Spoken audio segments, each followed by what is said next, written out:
Welcome everyone to the Manchester Business Association's public forum. My name is Paul Carocchio. I'm the president of the association, and this forum is one of at least four that we'll be putting on throughout the year. Quarterly updates to hopefully inform the public, the business community, and the residents of Manchester, and anyone else that wants to attend about what we've been doing and our plans for the future.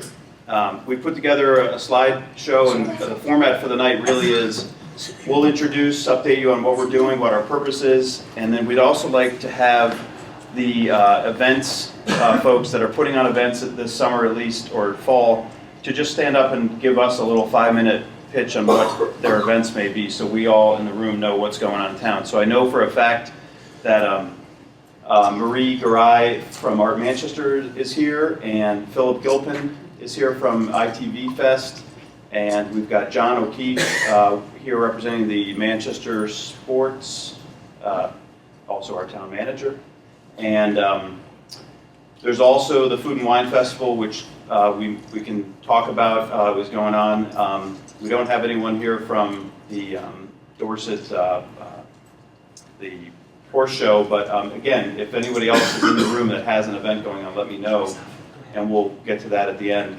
I see a lot of familiar faces, so we're sort of going to rehash some of what we have presented at our last 3 public forums, and also just give you an update on where we've gone since our last public forum in, I think it was February or March. So we are identifying ourselves as a destination marketing organization, as a 501c6 membership organization, and we have an 11-member board. Many of those board members are here in the room. And we also, I neglected to mention, we also launched our visitor center May 25th, which I think a lot of you were at as well. So again, thanks for coming to that. Our vision and mission has been now pretty firm for the last 6 months to promote and market the town of Manchester and its businesses by developing strategies that include advertising, promotion, and events to increase the number of visitors to Manchester. And our goals with that mission are to add visitors, increase hotel occupancy, and provide metrics back to the community on all of those items, such as occupancy rates, the rooms and meals tax revenue up, down, real estate values, things that we hope we can provide that are information metrics that help you as business owners and community members to understand what the health is of the Manchester community. So keep in mind, we've really only been organized since January of this year, so everything we've done that's of any sort of organized or formal fashion has been done in this calendar year. And we formed a board, formed the entity, and raised funds. We've raised over $80,000 in less than 5 months to support this organization for its first marketing endeavor this year. We put a marketing plan in place, and we're now executing it. We've met with the Vermont Tourism executives, who have actually just recently changed. Wendy Knight is now head of Vermont Tourism, and we're meeting with her on Thursday here in town. We've merged the former chamber site, so there isn't as much confusion out there about multiple websites. We've opened our visitor center on the corner of routes 1130 and Route 7A, and we've held 3 public forums. And in the past few weeks, we've been developing our next year's marketing plan and focusing on fundraising for the future. There are some pictures in the slideshow that represent some of the content that we have on the website, and at the end of my presentation, we'll open up the Q&A as well, and also we can throw the website up to show everybody. I'm not sure if everyone's been to the website, but we can show that on the big screen and do a little surfing. So our marketing committee has been at work, and probably the most active of the committees and the board, executing the marketing plan that's been planned as well as far back as actually it was developed 5 years ago, but refined up through the early part of this year.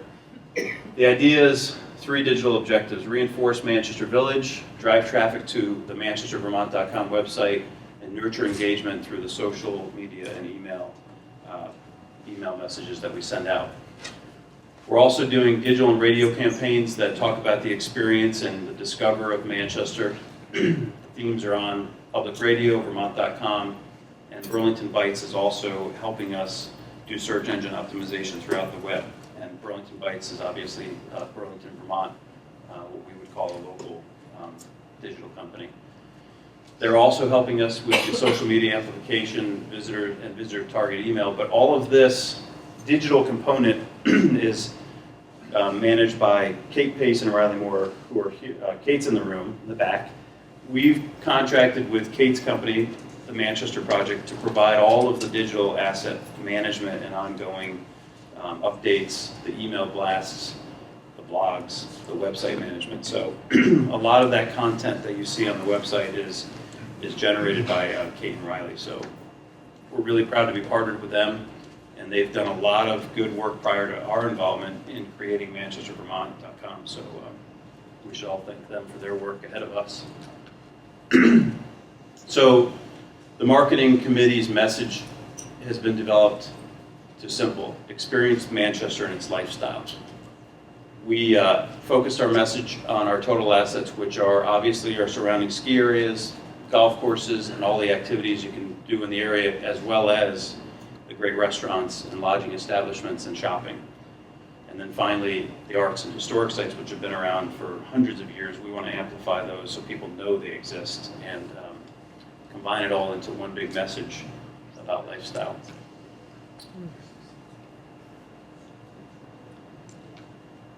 So how do we measure what we're doing?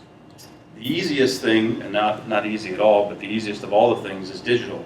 You can now measure, when you send a message out, you can measure the incoming response from somebody surfing the web, looking at your emails, looking at your social posts. Much more measurable than radio messages or print messages in magazines and newspapers. So we've really focused most of the marketing plan on the digital aspect so that we can measure something and track it back to you and tell you what we're doing. So just in 30 days of having the website up and running, we've been able to achieve 14,000 site visits. 2,500 people have clicked into the website and looked around to book now, request info. We're ranked #1 in the search engine when you search Manchester, Vermont. We've already got 250 events published on the event calendar, which is remarkable. It's actually a really awesome machine right now. What we didn't put up there, but you should know, is there are about 253 registered businesses in Manchester. 154 of them are registered on the site, which means we have engagement with that many. And then we also, of those 50, or a little over 50, Kate, have actually enhanced directories. That means they've paid to enhance their place on the web page, be included in the email blast, be included in the blogs, the social media. So there's a real commitment in this town. I mean, we basically have more than half of the businesses participating in registering with us, and we have more than 25% or so, paying to have actually exposure on the website. So 150,000 social media impressions in a month is remarkable. I don't know how many people are running a social media site for their business, but this proves we have a strong asset. And in comparison, we think we're going to track to about 500,000 site visits in a year. And for comparison, the Vermont Department of Tourism website they boast about doing 1.5 million a year, and they've been around for 20 years. So just to give you an idea of comparison.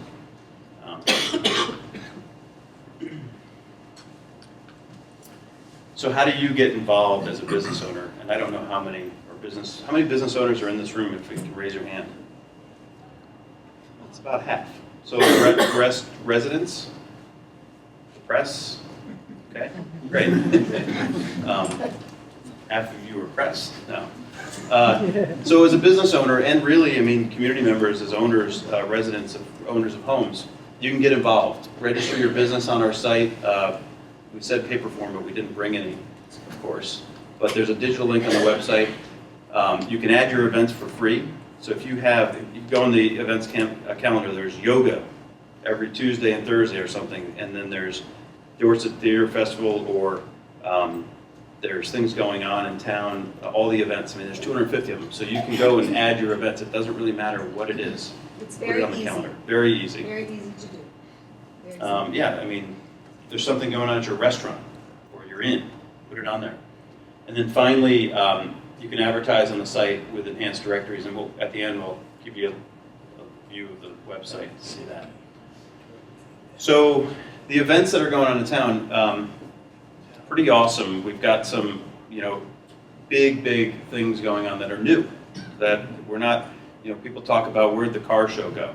Well, we don't really know, but we've got,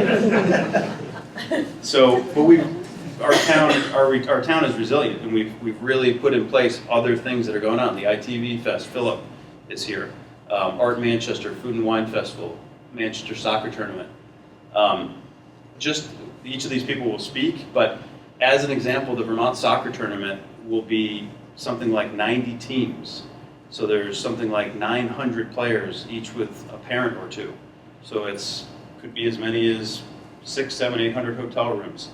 I know I've heard feedback that, hey, it's in the fall, we don't need more bookings on Saturdays for tournaments, but come on, folks. I mean, let's be positive, and let's bring a tournament to town where they come back and maybe they stay on a Thursday, Friday, Saturday the next year.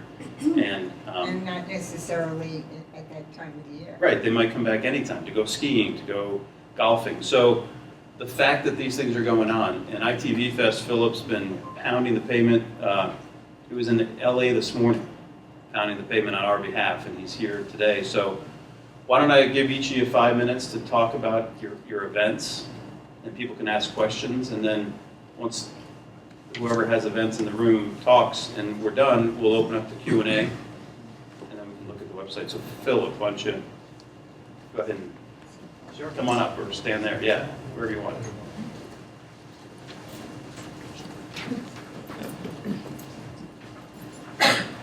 Thanks. Yeah, pardon my jet lag, but that red eye would sitting next to a guy who's snoring for 5 hours from LA. Keeps you awake all day. So for those of you I haven't met, my name is Philip Gilpin Jr., and I'm the executive director of ITV Fest, the Independent Television Festival. The short rundown of what this is, because I think there's been a lot of info floating around about it, is if you've ever gone to a film festival, like a Sundance or a Tribeca or anything like that, imagine instead of making a film, you've made a television show. You can't go to those film festivals because they only take films. It turns out that in the golden age of TV that we are all experiencing right now, in a multi-billion-dollar worldwide industry, there is one television festival in the United States that focuses on independently produced pilots, and it's here in Manchester, and it's ITV Fest. This will be the 12th year for it. The first 7 were all in LA. The last 4 were over the hill in Dover, Vermont. And with the help of Carolyn Blitz and the team down at Mountain Media, Ron and Marcia, we've moved it here, and I gotta tell you, it's been incredible. I don't know, I certainly didn't know this, maybe you did. There are a lot of TV and Hollywood people who already either live in Manchester, have second homes in Manchester, or have families in Manchester, or just the surrounding area, from Dorset to Weston to Arlington, and they are just coming out of the woodwork. Just the other day, somebody stopped in the visitor center, and thank you to Lana and the team for Lana donating the building and the team at NBA for putting that together. Hey, I think the story was my brother used to direct Seinfeld. Would he be somebody interesting to come? I'm like, yeah, that would be about right. Thursday morning, I was in a production office in Beverly Hills having a conversation with the producer who did the show. I don't know if you guys remember the show, The Riches, with Eddie Izzard and was it Minnie Driver? Yeah, and then the show Hung on HBO and Hell on Wheels, that's on AMC right now. And this guy, Michael, and I are talking about them sponsoring us in Manchester. His boss comes by, big guy. I mean, in the industry, this guy's like one of the top 20 scripted development TV, and he gives me 30 seconds to give the quick pitch. So I do, and he says, oh, I'm actually headed to the East Coast the first week in July to visit my sister. I said, oh, great, well, when you're on the East Coast, why don't you come by and visit? He says, well, great, where are you? I said, Manchester, Vermont. Where does she live? He says, Manchester, Vermont. Like, this is just, it's been mind-blowing. So I'm really excited. Our team is really excited. We've already had a couple of hires. We're gearing up for the fall. There's a team of about 5 or 6 of us that are working on this. I'm full-time, super full-time right now. The rest are part-time. We'll gear up to nearly 50 or 100 by the time October comes. The festival's the week after Columbus Day, so expect Columbus Day weekend not to end this year. Last year in Dover, people start arriving on a Wednesday, they stay through a Monday, and they are out all day and night. They're up at 8, 9 a.m. doing yoga, they're doing writing retreats, there's going to be 4 or 5 different screening venues around town. The movie theater, BBA, we're working on getting a big tent set up for another movie theater, SVAC, and then they're out all night networking because they're coming from around the world to do this. So Manchester, believe it or not, in about 4 months is going to be the home of television. Can you tell them about the the vendor guide we're working on? For the expo? Yeah. Yeah, so one of the things that we're doing is we're bringing together, Vermont doesn't have a film commission, and Massachusetts and New York do, so does Georgia, and all of these states are competing within the TV and film industries for billions and billions of new dollars every year to come to their towns. We are putting together a team to start attracting these productions to come here. I don't know, up in Weston, they have this beautiful new soundstage that the Weston Theater Playhouse company has built.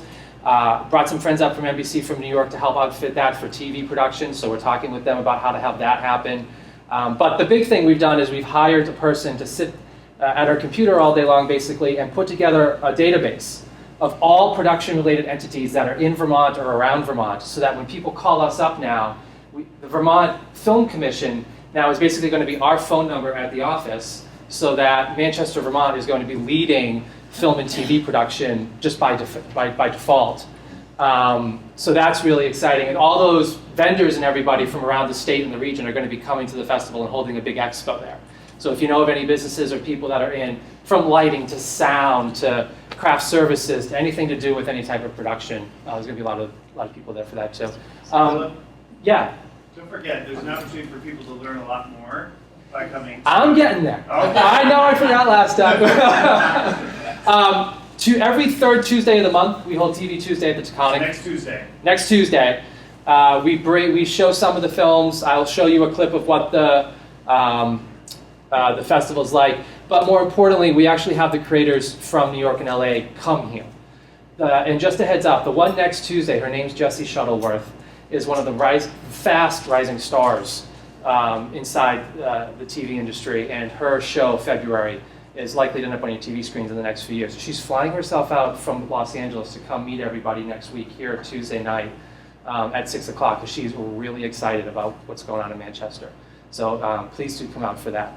But anything else that I forgot? Maybe you can give the community a sense of impact, like Sure. positively. Is it, not to hold you to numbers, but Yeah. what have you experienced in your other festivals in terms of numbers? Because there's probably a lot of hoteliers, leaders here and restaurant owners and et cetera, that might want to know the week after Columbus Day, The numbers. well, just, Yeah. it's nice to know. Don't let everyone go on vacation. Yeah. Yeah, exactly. So last year, we had about 1,100 attendees. 93% of those were from outside Vermont, from as far as Sydney and Hong Kong and the Middle East and London, mostly from New York and Los Angeles. They stay an average of 4.5 to 5 nights. So they're here for almost a full week. They spend on average $1,100 a person. We generated north of, you do the math out, about 1.2 million in new economy for the week in Dover last year. That's the quick rundown. We're expecting that to expand greatly this year, just because of the increase of marketing that we're getting and the coverage that we're getting within the industry. And final point on this, you mentioned it earlier, the biggest piece of this locally is do not think of this as an event. This is not something that turns a switch on a Tuesday in October and shuts off the following Monday. This is something that these people will come back in April and May and bring their $100,000, $200,000, $300,000 productions to shoot here throughout the year. We're already planning a writer's retreat for April. This is something where if the community can engage this entertainment industry audience while they're here in October, which is why we're pushing so hard and doing so much work to have this just be the show of a lifetime in October, there's a lot of money to be made throughout the year and a lot of exposure to be had throughout the year for them coming back. publicly it acts as an event, but underlying it, it really is, could be a big piece of the economic renaissance that we're all looking for here. So, any questions? Yeah. Yeah, delighted that you're in Manchester, but why did you pick up from Dover and move to Manchester? What didn't you like about that, or? Yeah, well, actually the basic question, why did we leave LA and come to Vermont? What happened was in 2012, That I can understand. yeah, in 2012 in LA, it was like there were 5,000 people at the festival and everything, but they weren't getting to know each other. And I wanted to create a more intimate setting for people to actually get to know each other as friends instead of just business contacts. So we moved it to Dover. The reason we moved to Dover is my family lives there. They bought the West Dover Inn there 12 years ago, and after the crash, Dover never really recovered, and they were looking for anything new. And so we got some economic development grants from the select board, and that dried up last year. And then the pitch that Carolyn and her team gave us was just too good to be true. So, but one of the personal reasons is people at the festival were saying, oh, we wish we had a bookstore, we wish we had a sushi restaurant, we wish we had a couple shopping places. And I said to myself, wow, it's like they built Manchester for this. Like if you look at the top 5 things, people left saying we wish, they're all here. So, somebody else had their hand up, yeah. It's not TV, but it's movies, but tomorrow night, the Vermont Historical Society is presenting at the library of films in Vermont, That were made in Vermont? made in Vermont, Baby Boom, which of course is Manchester, but a whole series at 7 o'clock. Yeah, this is what, the 30th anniversary of Baby Boom? Yes. October? Yes. Don't, it just happens to coincide with the weekend of the festival. We should put that on the We should put it on the calendar. calendar. Yeah. Blast that out. 30 years. Thanks, Philip. Yeah. Just to keep things moving, but we can ask more questions afterwards. Marie, so from Art Manchester, Marie Garai, right? Am I saying that right? Yes, that's right. Okay, thank you. Hello, everyone. So I'm Marie Garai. I'm the Community Relations Manager at Mountain Media. And I started there about a month ago. And my first project is Art Manchester, which is a project which we are coordinating with the Southern Vermont Arts Center and some of the building owners in town, Lana Houben, one of them. Thank you, Lana. And we are also have a spot at the Equinox Junior building in the village. And what we're doing is we're bringing some of the local artisans in to those spaces. And those spaces are being donated to us rent-free. We have a nice donation from Coda and Coda for the utilities and other smaller expenses in order to get cleaning and those sorts of things. So it's really a nice community project and we're getting a lot of support. We have 3 locations. One is in Manchester Depot, which is the old Yankee Candle building, and the Glass Guild will be going in there, and they'll be in there from June 30th through Labor Day. We also have Lana's building, the Overland building, which will be the Southern Vermont Arts Center members will be displaying there for the entire time as well. And then we have another building in Equinox Junior, the old Covey and Nye, which will be the Vermont Guild of Furniture Makers and a collective of artists from the Meadowy Valley, who are all very excited about being together in that space. So it's a really nice group of diverse artisans, and we think it'll be a very nice, productive showing of what Vermont has in terms of the arts. And it was one of the bullet points that Paul mentioned is that, bringing the arts back as a destination for Manchester. So that's basically what it is. We have a lot of social media that will be up promoting this. We also are going to have brochures and maps. We have a website for Art Manchester, which will show all of the artisans and their bios of, photo of their works. So we hope to generate a lot of interest through that media as well. Yes. What will be the time span that this will go on and the kind of hours of opening or Right. operation? Great question. It starts June 30th. It will be Fridays, Saturdays, and Sundays through Labor Day. So, it's a little bit difficult, of course, to man the space. We're asking the artisans themselves to do that so they can be there promoting their wares. 10 to 6, Fridays, Saturdays, and Sundays. If they choose to come more often, that's great, but that's what we're requiring of them. Yes. Are they going to be able to sell what they Oh, yes. Oh, Oh, great. yes. They sell and they keep everything for themselves. Yep, that's the point. As well. Are you, Just to make it look pretty. Yeah, right. Marie, are you still looking for spaces? Actually, I think at this point, we've pretty much got what we can do. Okay. Yeah, because it's a lot of coordinating, and a lot of the artisans already had their summers planned. Oh, sure. So it's a little bit late to get too many more on board right now. Anything else? Wonderful. Okay, Thank you. Thank you.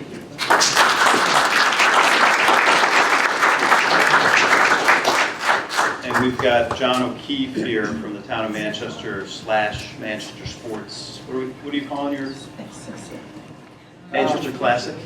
Yeah, the Manchester Fall Classic.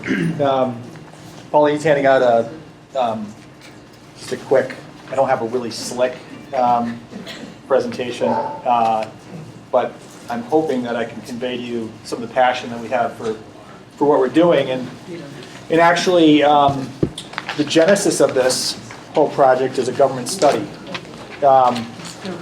And I think I've heard quite a bit that government studies don't go anywhere. A couple of years ago with the town of Dorset, we did something called the North Shire Economic Development Study, NEDS. And a couple different things came out of that. One was that the town was going to start engaging in economic gardening, which means that we're going to grow the businesses that we have. The glamorous end of it would be going out and trying to find big businesses to bring to town. And that strategy has sort of hasn't proven to be really productive. The other piece that the study talked a lot about was using assets that you have rather than going out and trying to build something new. So one of the things that we had looked at a couple of years ago was education. The first thing that everybody wanted to do was build dormitories. And we sort of scaled back from that and focused back on the assets that we had in the community. Well, the same with this study. So one of the pieces, is there anybody here who has not been to the rec park? Okay, you got to come over tomorrow. I'll give you the grand tour. Who hasn't been? Hasn't been, sorry. Wow, I'm sorry, this is great. You know, and I know that nobody really particularly appreciates what they have locally. That's awesome. Thank you. We put a lot of effort into it over the last couple of years. When I'm not doing this, on the weekends I drive from one sports facility to the next with my kids in the minivan. And I can tell you whether it's Vermont or the Northeast, what we have here is something really special. Not just in the quality of the fields that we have, and for tournaments, a toilet that actually flushes is a big deal. There's a large facility up in Essex that doesn't have one flushing toilet and no potable water. We have all that. We have a room with air conditioning. I mean, we have it all. In the fields that we have, we've attracted the Division III defending national champions in soccer. Williams College played Middlebury.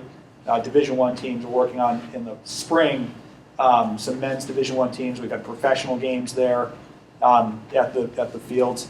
So out of that study, we built the 2 new fields. And there's a couple people in the room, you know who you are. They actually, Bill Drunzig donated money to it. But he also almost killed himself out there in 90-degree weather hauling sod for several hours at a time. So anyway, so out of that, we formed this initiative, pretty much convinced that we weren't going to let this momentum die.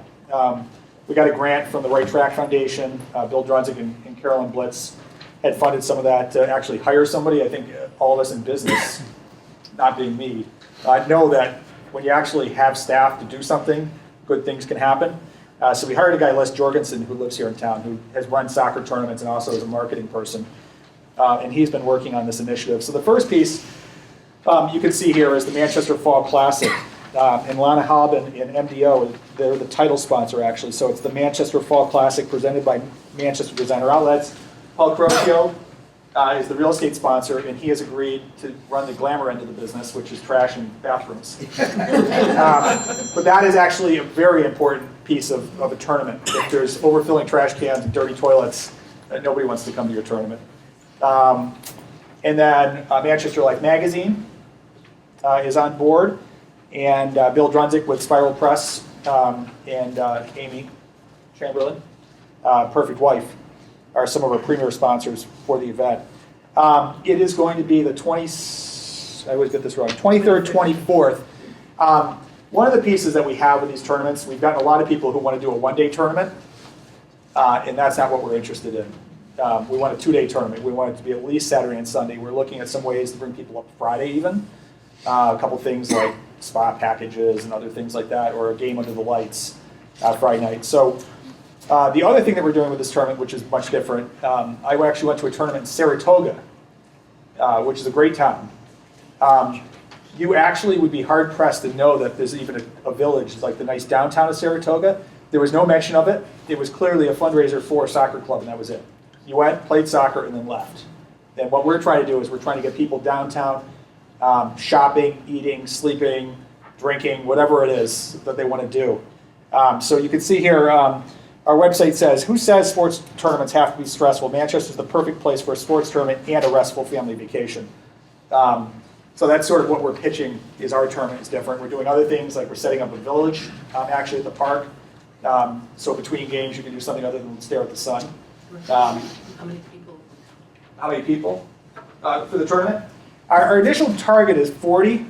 We are working on some things that might actually escalate that, I guess I'll use the word, well beyond 40, which would be a good thing.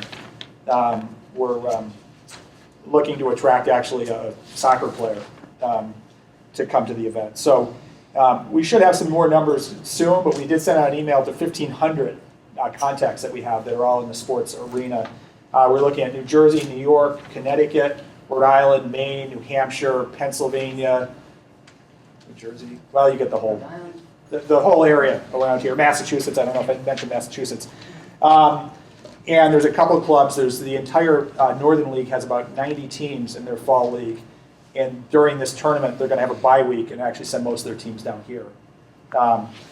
So that's the Fall Classic. We're really excited about it. We are doing a couple innovative things. One is for anybody that has a hotel. We are working with a company called Room Roster that does hotel bookings. And I don't know if this will be popular or not popular at the hotel rooms, but it'll provide an easy way for people that are going to the tournament to book a room. It also allows us to control the rooms that are booked. So we can actually control and actually require Room Roster to book the rooms in Manchester before we go outside of Manchester.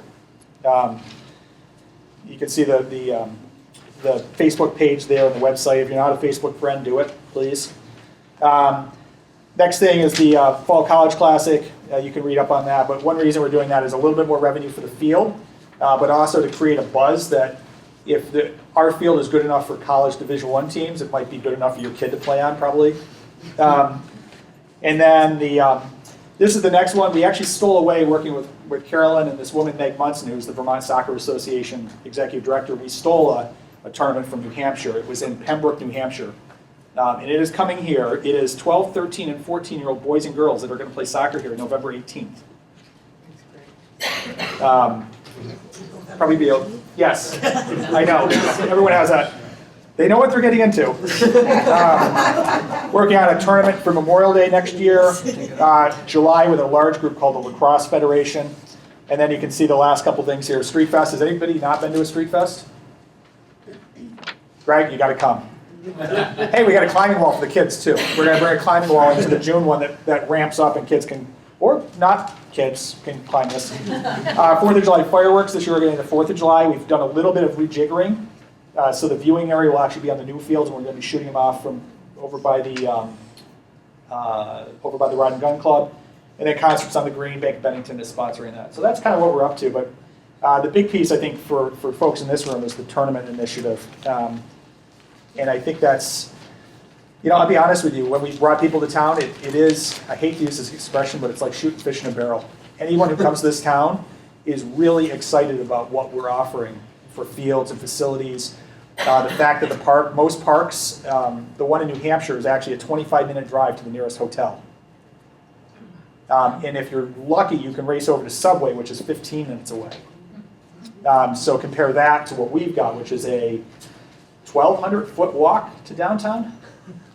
So we've got a lot to offer here, and we'll continue to communicate with the business community so that you guys know what to expect. That Saturday, you're going to expect a lot of families that are hungry. A lot of activity here in town, and we're hoping that the merchants downtown make a big deal about it as well. When people come in and say, "Oh, you must be with the tournament," because that's good for business too. So, any questions on John? Quick question, the tournament that you'd like to do next year in July, Yep. because of the horse show taking up so much space, can you try to organize it to be a Sunday, Monday, Tuesday, so that the business will be better spread out? It actually, so the one challenge we had with some of these tournaments, I know a lot of people would like the September tournament to be during the weekday. Kids have to go to school, so we can't do that. But for this tournament, that is I think it's a 4-day tournament. It's a Monday, Tuesday, Wednesday, Thursday. And it kind of fell into our lap. It is a major piece. It's a college, I don't know as much about lacrosse as I do soccer.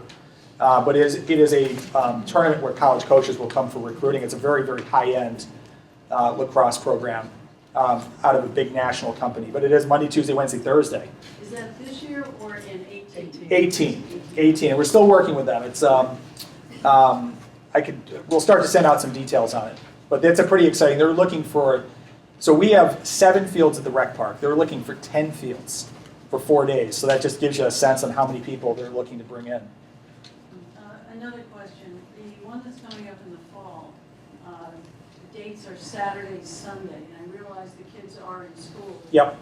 The thing is, a Saturday night doesn't help. A Saturday only is difficult to take. Yes, it's good, but Yep. it's not great. Is there any way to have the game start early enough on Saturday morning that therefore a Friday night would assist Yes. the hotel people and the restaurants? The games will start at 8 o'clock in the morning. If I was going here and I was living in Connecticut or Massachusetts, I would come up Friday night. We try to, it is a balancing act there. One of the tricks at the rec park is we want to make sure we still maintain local access to the park while we're still using it to generate economic activity. The tournament this weekend, the lacrosse one, we had parking in the church lot, and a couple people actually went over and said it was great to see all the activity. Seth Bongartz went over, said he had no problem parking, and it was busy, but things worked well. So we're trying to balance that out. The September 23rd, 24th, we're hoping is early enough that it's not quite fall foliage that season. I think a lot of people thought, oh, wouldn't it be great if you had a Columbus Day weekend tournament? But, yeah, 4th of July is something else that we're trying to stay around. So we are, the Memorial Day, my understanding in talking to businesses, Memorial Day is not super heavy. It's not like the 4th of July or something like that. So we're trying to work around these schedules. You've got the school schedule, and then of course, other than these nuts in November, most people don't want to play soccer in the snow. So we are trying to package it up so that it works out for the businesses here in town too. Great, thank you. Yep. You were asked about numbers. I think you said you're targeting 40, but I think that's teams, right? Not 40 people. teams. Oh yeah. And so in a typical team experience, is it going to be like 3 kids per chaperone or 2 kids per chaperone? Usually the parents come up. Yeah. So we're going to do 10, 12, and 14-year-old teams, boys and girls. The 10 and 12s will have, so they have about 13 or 14 people per team, Yeah. plus the parents. So we have a calculator that we use to figure out the number of people, plus referees, plus the staff that run the tournament. So, and then, Big number. yeah, and then for the 14-year-olds, you're talking about at least you're playing 11 on 11 at that age. So you're talking about 15 or 16 kids per team, times the parents, plus usually the brother gets dragged along. Right. I just wanted to make sure to touch on Yes. how significant your efforts have been. Yeah, there's a multiplying effect that gets pretty big after a while. Soccer in Vermont is not unlike anything else. The reputation is everything happens up north. So we were able through Carolyn, where is she? Is she hiding on me? Oh, she left, ran off. She wasn't know I was going to mention her name again. We brought down the executive director of Vermont Soccer, which is, soccer is an interesting, so it literally operates straight up to the ever-corrupt FIFA that everybody knows about that runs the World Cup. So we brought her down here, and she, and we gave her a tour of BBA, Long Trail, Men's, Maple Street. So these are all the different, so we have the capacity to grow beyond the 70 team. Right now, it's about 10 teams per field, and we have 7 fields at the rec. Then we've got an agreement with Maple Street, BBA, and MEMS in the rink to grow the tournament even larger. So we've got an ability to scale this out. And we're looking at formulas, with porta potties, portable toilets, trash containers, vendors, all that kind of stuff, so that we can continue to just scale up We've thought through things through like Dr. Tom Sterling, who's overseeing the emergency medical clinic, will actually be able to provide medical service on the site of the tournament instead of, if you get maybe a borderline concussion, instead of having to go to the hospital in Bennington, you can be treated on site and determine what to do with you. Because we're trying to think about it from the participant standpoint that if you get banged up in a game and spend the whole day in the Bennington emergency room, that's not a great experience for you or your family. So we're trying to think that kind of stuff through too. I think all the business owners that are here should be really considering, the terminology is tournament tourism. It could be huge. You guys should be thinking about what kind of food you should have in town for kids, things that kids like to do. I know they'll be exhausted after playing, but if there's something interesting and exciting and great food and things to do, this is the time, this is the moment, this is what everybody should be hanging on to. And John, I really think you've done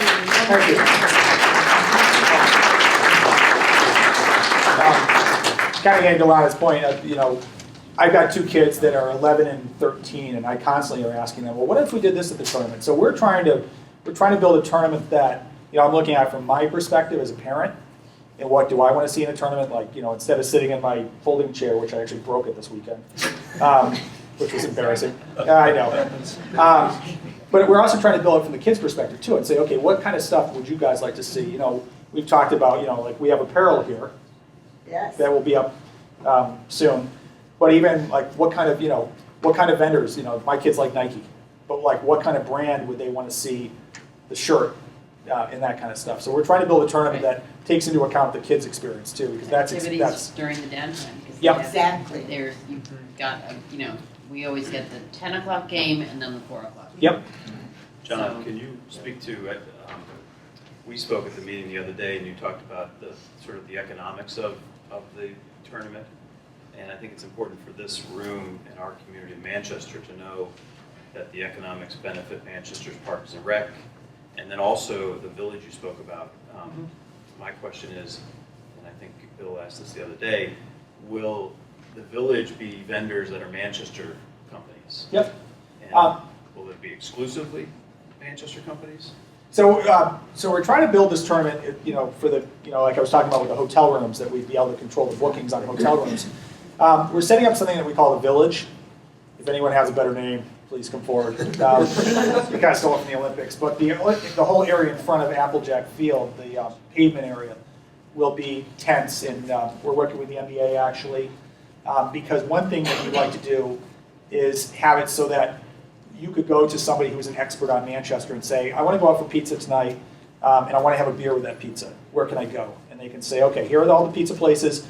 This one's Greek pizza, this one's thin crust, this one's wood-fired, and this one has pasta, this one doesn't. So that there's actually a person there, an expert. We're calling it a concierge. We won't be actually calling to make the reservation for you, but we'll be providing something more than just a pamphlet. And then Paul is our real estate sponsor, actually, so he'll have a real estate piece there. Because one of the things is that we hear all the time is, gosh, Manchester's a great town. I wish I could live there. So we're providing that avenue. We're providing them the house, but we're also, we have an agreement with BDA that they're going to actually have a tent there. And they'll actually be able, because these are 10, 12, and 14-year-old kids. These are people that are living down New Jersey. They're probably sick of traffic, and they're thinking about, where am I going to send my kid to high school? So we're trying to connect all these dots for folks. We'd like to have some food vendors in there, and then local vendors actually, like so you could go from one tent to the next. People like to buy stuff and leave with something. So we're trying to provide that shopping experience too between games. And then as we start, we're talking. We've done some just tentative math, and the multiplying effect for the local economy is really big.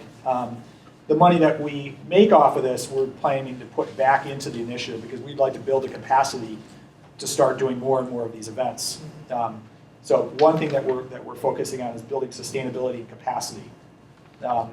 It probably is not far-fetched to think that these initiatives would actually turn into a self-sustaining full-time job at some point. That's probably the direction that we'd be going in. So the money doesn't go in the general fund? No. No, we're managing everything inside an envelope here, so it's not being just swept. The only money that is going into the general fund is just the field rental fees, which are very small, just to cover those costs. Great, thank you. If anybody else has any questions, feel free to ask. Paul, Yes. just wanted to also mention a couple of other things. So my name's Anthony McLaurin, I lead the MBA marketing team. I think while we're talking about events, we should not forget our horse show. There's a tendency that we can forget our horse show, which is absolutely critical to our town. And I would encourage, please go and see some of the events. It is fantastic. I took my grandchild to see some of the stables there. Just watch the show and look at the stables. It's incredible. Hundreds of horses come from all over the country. So let's not forget that. We're going to have actually Carolyn and the MBA working together to put a little, what do you call it, a hut or a shop in there? Jamaica Cottage shop. At Jamaica, okay. Fantastic. So we're going to have an MBA presence in there promoting the businesses actually on the field. And the other thing is our visitor center, which has taken a huge amount of effort. If you haven't been there, please do go there. And I know Paul in a minute is going to talk about volunteers. We're still looking for volunteers that can cover some of the time in there. Thank you. Thanks, Anthony. So we haven't obviously mentioned all the events that are going on, but once the slides are done, I'll pull up the event directory so you can see all the things that are at least posted up there. Those are just a few of the things. And what's amazing to me is I've grown up here. I've been here 35 years. Those few events we just heard about are new. And when you talk about the downstream magnitude of the benefit to all of us, a 90-team sports event brings 4,000 people or something to town.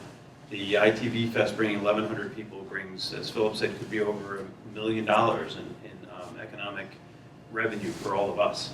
So from an economic perspective, it's great. And then the lasting impact, if we make a good impression on these events, then the people stay, they come back, and maybe buy a home here and put their kids in their school or schools and all that stuff. But we can't keep doing this unless we continue to raise funds and have volunteers. One thing I just heard in the last hour, I heard a lot of the same names being mentioned. I don't know if you all heard that too. And those people only have so far in their pocket they can reach, and so many hours in the day they can spend helping all of us get things done. I'm a part of the team, but I'm also just a very small part. We've got a great board, and we've actually got great committees, but we need to figure out as a community to create positive energy and a flow of either financial support or volunteers giving up their time. And probably the best thing is a combination of both, because we could maybe raise all the money in the world, but not know how to spend it because nobody will do it. So we obviously, it's not a bad problem to have, but so far to date, we've raised close, probably it's over 80K. We expect to be close to 100K in the next 60 days, year to date.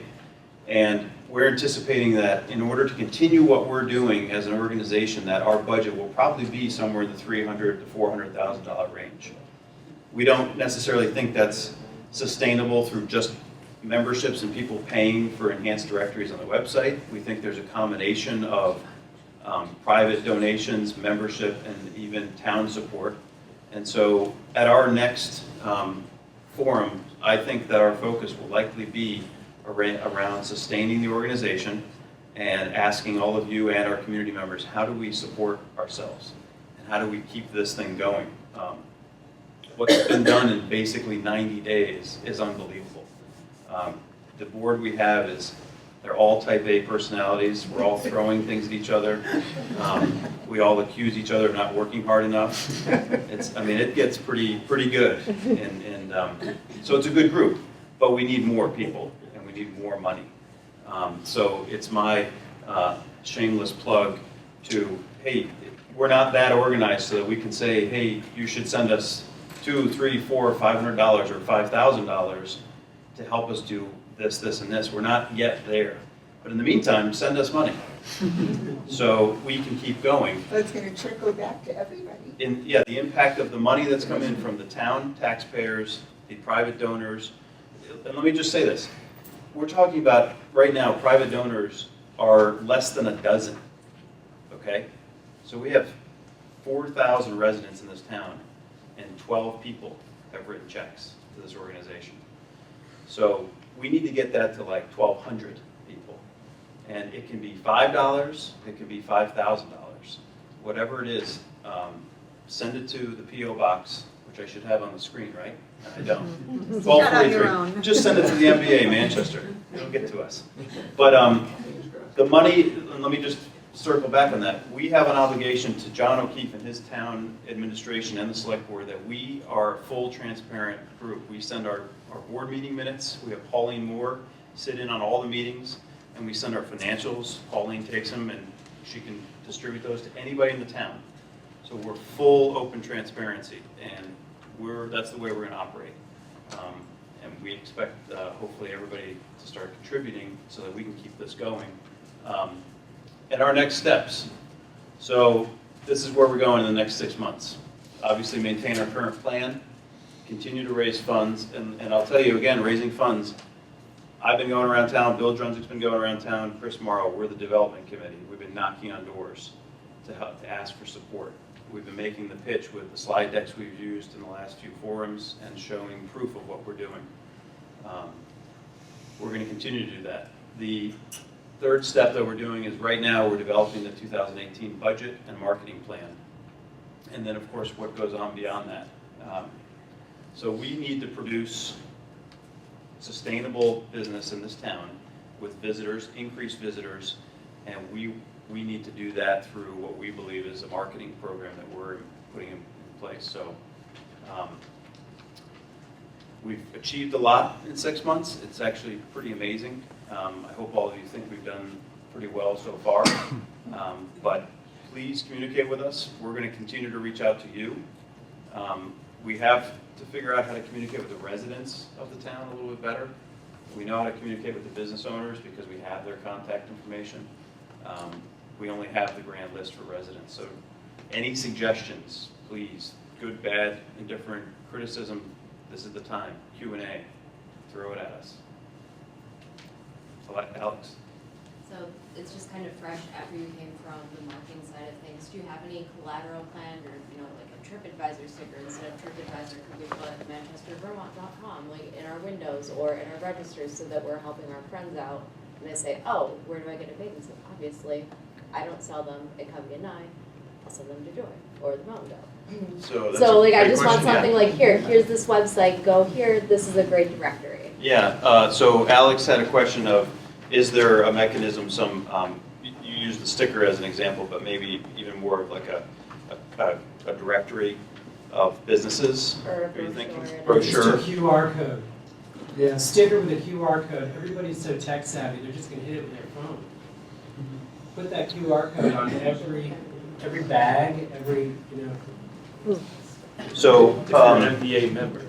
If you're so you're referring to if the business is registered in the website, and you can see across the top. Has everyone been to this website? Mm-hmm. Yes. Okay, great. So we have it categorized by what we think are the different things you might want to do in Manchester, and then up on the top you can drill down in business directory, events, just sort of a duplication of some of the other menus, but. We've been really focused on the digital side and trying to stay away from print right now because one thing, print's super expensive compared to digital, in our opinion, and that the message seems to be getting out more to the masses through this, through our digital efforts, but at some point we've been noticing in the visitor center that people are coming in and saying, where is this? Is there, I mean, for example, we need a wall-size map of the town that shows everything in town. Because I found myself, and this is a pitch for the visitor center, I cover Mondays, Ann covers, where'd Ann go? Ann covers another day. So we're literally, as board members, covering the hours at the visitor center. We would love to have any business owners or residents cover time there as well. But at the visitor center, it would be good to have a map. So when someone comes in and says, I'm from Tokyo, where's XYZ company? And I had that last week, and I said, well, it's up the street, 0.3 of a mile. And there's one coming, Paul, don't worry. Yeah, okay. So maybe we'll move that into a directory. Paul, what happened to the kiosks that the chamber used to have? Lana, they were on maybe your property, they were all over, there were 2 or 3 of them in town. Have they been taken down? I'm not familiar with those. They look terrible. So, Yeah. I, Why not use them? They're a mess. Who has the keys? so I have firsthand experience with kiosks. If you don't keep the information in the program updated, I mean, to shortcut that, maybe something like an iPad that just goes to the site would work. I don't know where those kiosks are. I don't remember those at all, but No, there's, they're still out there. yeah, there's one in front of Banana Republic. okay. Maybe they need to be updated Refreshed. or put a map on them. Okay. So here's the question, I'm just gonna say it out loud. As Paul said, we're volunteering our time, not only meeting regularly, but also staffing the visitor center. And we love ideas, but who's going to implement those ideas? So we need you to say, hey, I'll go update the kiosks on a weekly or monthly basis. That's what we really, from our organization, need your support and sponsorship. Right. Somebody could sponsor that and say, hey, I'd Yeah, love to see those. exactly. events. Write a check and we'll get a designer. Absolutely. It was a chamber thing, wasn't it? Were they done by the chamber? Yes, they were. Yeah, okay. Yeah, the idea generation is awesome, and none of us should want to sort of squash any of that. But at the end of the day, imagine running this little business on $80,000 a year.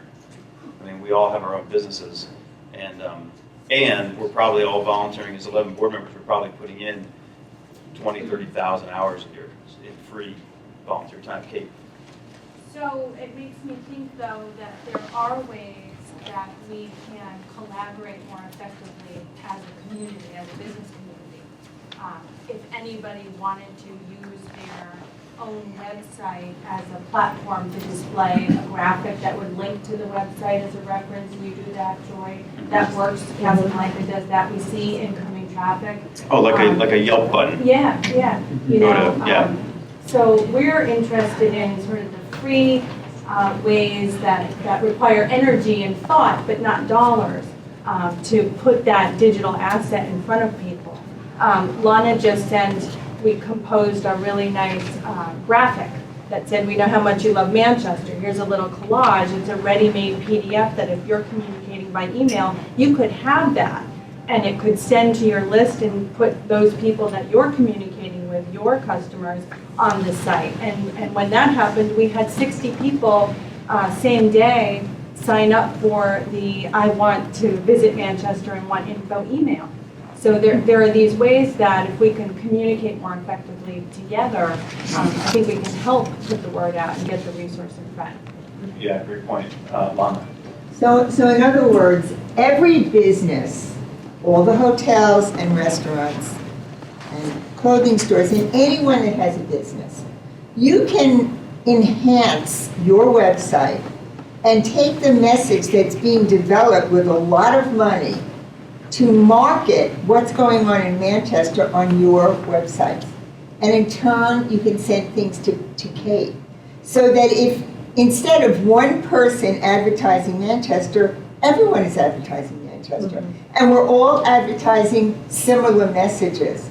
The events and the entertainment, and this is a fantastic town, and I'm sure we all love it.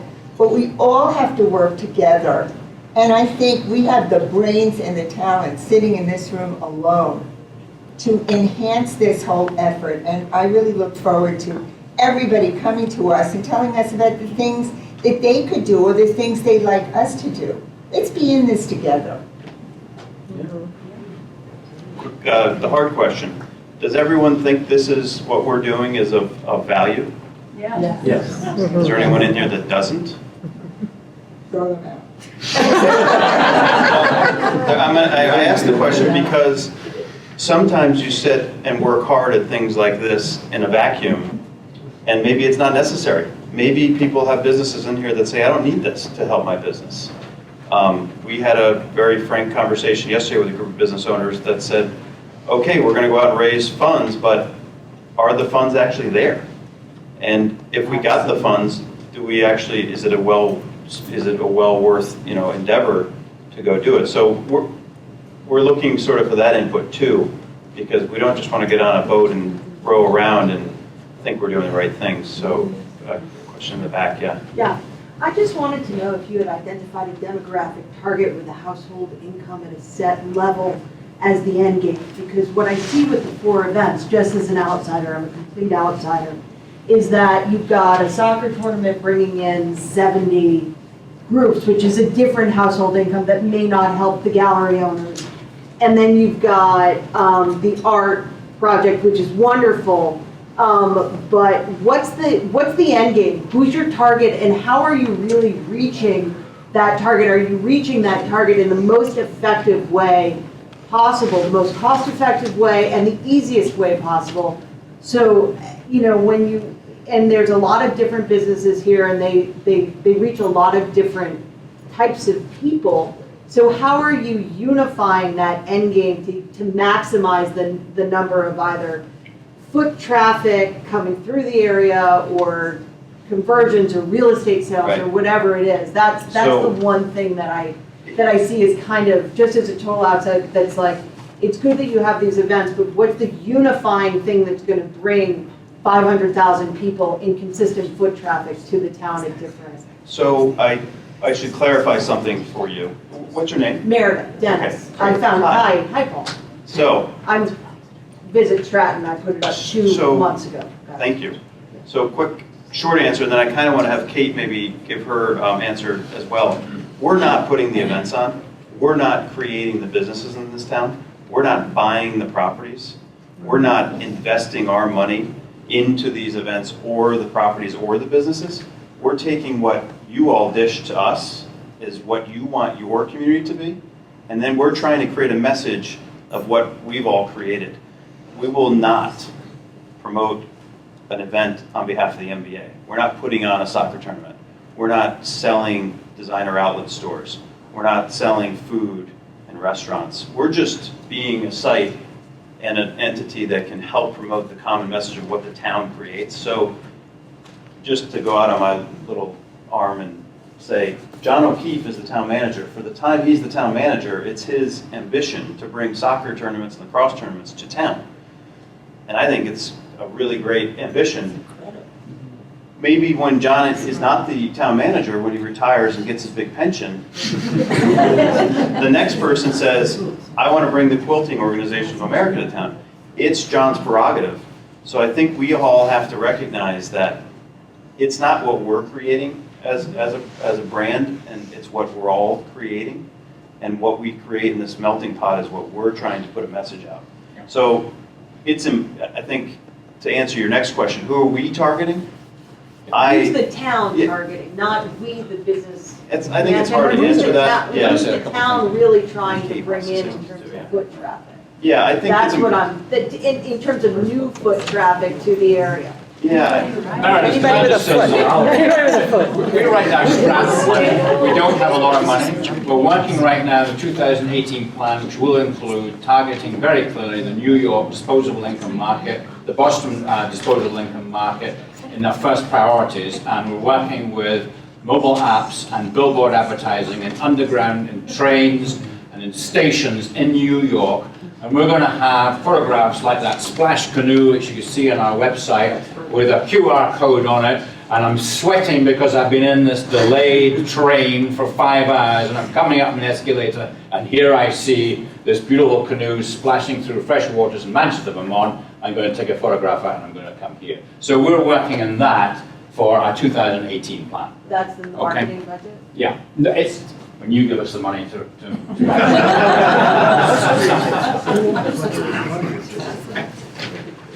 Right.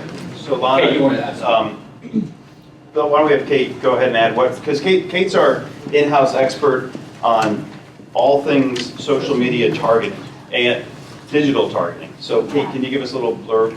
Well, so we have this disposable income demographic within a certain geographic radius, right? That's New York, drive time, Hudson River Valley, Deerfield County. Those are hotspots. We deal with Boston, just traffic-wise, not so much.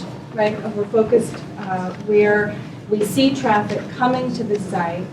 We have all of those demographics. The Visit Manchester, the old chamber site, we have those demographics. So we geo-target on Facebook. We target by affinity, interest-based, similar values, age groups. We measure everything. And so in certain sectors of the campaigns, like the outward digital, the Google ads and the retargeting may serve that audience, right? That whole Westchester all the way up through Saratoga. But we also have a very strong radio campaign running on WAMC, which serves for sort of a day trip on a Saturday or a Sunday. Each one of those campaigns that these guys have put into place have measurable components. So even WAMC, you've got some digital ads running on their websites, but you've got a lovely message that says, come enjoy all that Manchester has to offer for trip planning info, getaway inspiration, discover Manchester, Vermont. So it holds a trackable component. And so really our mission right now is to solidify a message that resonates and includes all of the businesses, put it out on these various platforms. And this is pennies, right? Like Paul said, what is $80,000 to market a community of assets like this, right? So we're doing our best and we're going to measure. And when we take those results back, we give them to the MBA and they say more effectively, when I have a budget of $250,000 or $300,000 to market, now I know where I want to put it. So it's a lot of legwork and a lot of test and measure. But the data is also a big part of what you're all investing in right now. It's data that we don't have. It was never done before. Right? Is that helpful? That's very helpful. Thank you. Yeah. Any other questions? Linda? Paul, I had a question about one thing I didn't hear tonight, and I don't know if there's any talk about it or any plans. And maybe that's up to the individual larger hotels, I'm not sure. But any talk about bringing conventions, particularly in off-season conventions and things like that, or is that going to be left up to the individual hotels right now? So we're not a convention business. No talk about that on the MBA. We're really we're really here to promote what assets we have in town. If your organization as a lodging operator wants to put a convention, do a convention, we will help get the message out to the world. So. But this hopefully will get companies looking for a place to have a convention and see how beautiful it is and say, we should come here and have a convention. Look at all these hotels, look at all these places to eat, golf courses, shopping. Right. Why are we going around? I'll speak a little bit out of turn, but from the real estate perspective, there's a strong interest in our community for the hospitality industry. Why do you think the Taconic is here, the Hampton? That's right. I get calls and I show properties throughout the week, hospitality properties that investors want to buy. We're not, it's not all happening all at once, so you don't notice it. But there's a big interest in our community for these types of things. Come here, get get fresh air, bring your business here for maybe a convention, maybe it's a smaller group. Just this past weekend, I know it's not Manchester, but Thursday night at the Barrows House was this Jensen Healy group, a car collector group, and they're rolling in with 20, 30 cars, and they sold out the Barrows House and the Dorset Inn. We knew nothing about this. And wouldn't it have been nice to get that event on the event page so that maybe they could come to the Spiral Crest for coffee in the morning, or go to stay in some of the other lodging establishments? Those types of things, that's what we want to do. So I think that we undervalue our assets is a common theme I hear in town, or at least that's the feeling. We need to talk more about our assets. I think one of the things is we have great schools here, and I think a lot of people, like say in New York City, that are paying $50,000 a year to send their kids to a grade school, and our schools are promoted, the Dorset School, Manchester, Burton, Maple Street, or whatever, and you have a litany of those schools. A lot of people will come because they pick and say, well, maybe that's a spot where I might want to move to. That might be an alternative for us. And I think that would draw people here. Good point. As you heard John say, that these schools are being invited to have booths, tables at these events. Okay? Something to do. That's the whole point, is to That's the expose ultimate these people goal. to these assets. Right, but I think putting them on the website will get the people here before they have to get to the booth. It's a good point, and we did get Burnbird send in a registration and added a box called education institution or something like that, so we may need, I don't know. I mean, Burns is an amazing institution, and it's, if you live here, it's free. I mean, that's incredible. It's like an Ivy League school. I mean, why wouldn't people want to be interested in that? So just as a point of note about the website, as it's, it's totally dynamic, it's an evolution every day. Right now, the site is built really to satisfy the requirement, the invitation to become a member of the MBA and to deal with that tourism, destination tourism message. But that's not to say we don't all realize on our development side and on your side that there are a lot of components that are missing. So I think all of these suggestions are great and they're prime for Anthony's idea bucket. But for right now, it's built the way it is to achieve something that's connected with this 2017 marketing plan. Right, yeah, we're an evolution that seems to evolve every hour. Bill? This is not a question, but a comment. And that's on, this is a Manchester Business Association, and while we've been focusing, and most of our conversation evolves around the hospitality industry, we need what I might call all the periphery businesses to be part of our organization. And it's you got to realize it's to your benefit. Every tourist dollar that comes down to town, might not directly affect you, it trickles down to you. We need the contractors, the landscapers, the professional businesses, the medical people, and all these, because they're all part of this business community. I can't stress that enough. We need all these people to be involved and become part of our organization. Where do you get your flat tire fixed? Exactly. Right? Different guy every month. So it's 7:15, but I don't want to not give up on questions. Pat? One comment I'd like to make, if and when your board, or anyone here in this room that is dealing with VermontVacation.com, which is the state's tourism website. If you go on that website, it is horrible. If you want to see a restaurant or a lodging property, they are all thrown in one big jumble. It is not the way they used to do it, which was north, central, south, or by town. So if you say, if you want to do something or what to do, it all comes up and all the icons are all thrown together, and some are repeated 2 or 3 times and others don't come up at all. And it's very, very upsetting. I've argued with the state about this several times, and if someone here deals with the state, I would greatly appreciate, go to VermontVacation.com and see how terrible. Your site is fabulous, easy to navigate. Their site is horrible. Well, we're really lucky because we have a point of focus and it's this community. But the state of Vermont, they're going to that site, and if they can't find us, somebody from Des Moines, Iowa doesn't know if Manchester Center is up on the Canadian border, or it's near New York, or where it is. So it's hard to find us. So we have to start with the state. So Thursday, we're meeting with the state. Glad I mentioned 2 o'clock, okay? 2 o'clock? Yeah. Can I come? No. Why not? I'll meet you afterwards. I only spent 13 years on the chamber board. In fact, I'd like to Pat, I'm not even going. Oh. The key people, Anthony, Carolyn, and Kate are going because they know the problems with the state website. I go there and I say, it's fine. Good. So the experts in our organization are going to that meeting. I'm not going to waste their time.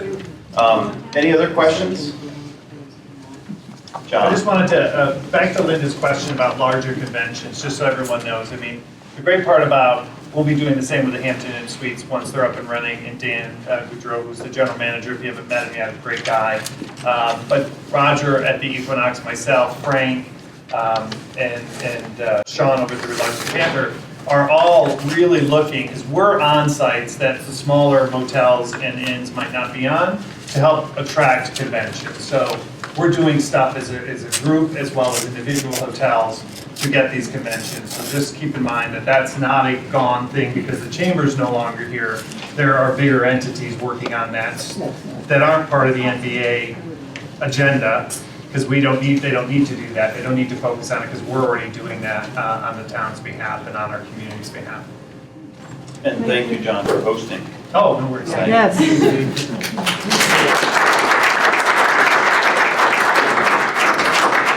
So it's 7:20, people are probably hungry, so I know I am. It's a great restaurant, right, Rob? Thanks, everyone.